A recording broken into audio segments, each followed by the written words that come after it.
భర్త అసమర్థతని, అత్తింటి పోరుని, సమాజం సూటిపోటి మాటలను తట్టుకుంటున్న ఒక ఇల్లాలు నా వల్ల కాదు ఈ కాపురం నడపడం, నాకు విడాకులు కావాలని చెప్పింది.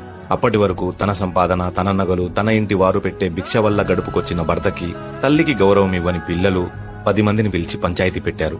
భార్య చరిత్రను పాడు చేయాలని భర్త, తల్లి అమాయకత్వాన్ని పిచ్చిదానిగా చూపించాలని పిల్లలు బాగా నిందించారు. కష్టానికి ఆదుకోని వారు కూడా పెద్ద మనుషులుగా వచ్చి నానా మాటలు అన్నారు.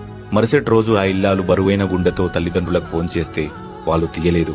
పిల్లలకు ఫోన్ చేస్తే బిజీ అని మెసేజ్ పెట్టారు. భర్తకు ఫోన్ చేసి నాకు ఒంట్లో బాలేదు, సాధ్యమైనంత తొందరగా వస్తారా అని అంటే డ్రామాలు చేయకు అని పెట్టేశాడు. సాయంత్రం అందరూ ఇంటికి వచ్చాక కిచెన్కి వెళ్లి చూసేసరికి వాళ్ళకిష్టమైన వంటలు సిద్ధంగా ఉన్నాయి. సోఫాపై బట్టలు ఐరన్ చేసి పూజ గదిలో దీపం ముందు ఒక ఉత్తరం చూశారు.